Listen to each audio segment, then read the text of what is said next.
कहानी का शीर्षक शापित अस्पताल। प्रस्तावना। शहर के बाहरी इलाके में एक पुराना खंडहर नुमा अस्पताल खड़ा था, सिटी जनरल हॉस्पिटल।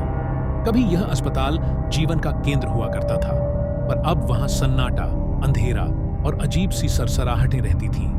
कहा जाता था कि वहां कुछ ऐसा हुआ था जिसने पूरे अस्पताल को एक शापित जगह में बदल दिया। पहला भाग, नया आगमन। राज एक मेडिकल स्टूडेंट था जिसे अपनी ट्रेनिंग के लिए उसी पुराने अस्पताल में भेजा गया। वह जानता था कि यह अस्पताल सालों से बंद था, लेकिन अब सरकार ने इसे फिर से खोलने की योजना बनाई थी और कुछ वॉलंटियर्स की जरूरत थी। राज और उसके 3 दोस्त नीलू, अमन और कृति सबने एक्साइटमेंट में हामी भर दी। दूसरा भाग। पहली रात ही कुछ अजीब हुआ। राज को रात में किसी के कराहने की आवाजें आई। पहले उसने सोचा कोई मरीज होगा, लेकिन वहां तो कोई मरीज था ही नहीं।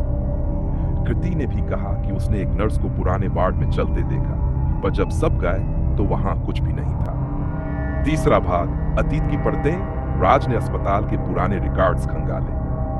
पता चला कि 1990 में यहां एक अजीब घटना हुई थी। ऑपरेशन थिएटर में एक बच्चा मरा था और उसकी मां ने खुद को अस्पताल के उसी कमरे में फांसी लगा ली थी। तब से वहां भूत प्रेतों की बातें होने लगी। डॉक्टरों ने इस्तीफा दे दिया और अस्पताल बंद कर दिया गया।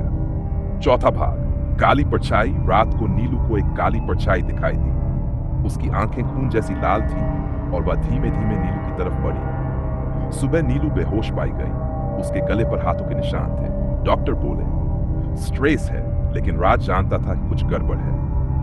पांचवां भाग, हिम्मत का इम्तिहान। अब राज और अमन ने अस्पताल के उस पुराने वार्ड की छानबीन शुरू की जहां सबसे ज्यादा अजीब घटनाएं हो रही थी। दीवारों पर खून के धब्बे दिखे, किसी बच्चे की हंसी सुनाई दी और ऑपरेशन थिएटर की लाइट अपने आप जल बुझ रही थी। तभी वहां एक महिला की आत्मा प्रकट हुई, वही जिसने खुदकुशी की थी। छठा भाग, आत्मा का रहस्य।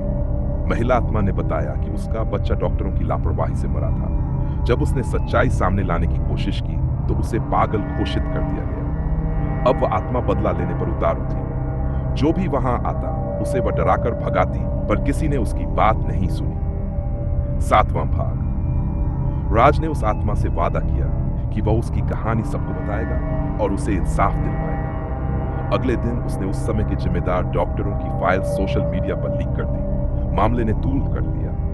अस्पताल फिर से बंद हुआ, लेकिन आत्मा अब शांत हो गई थी।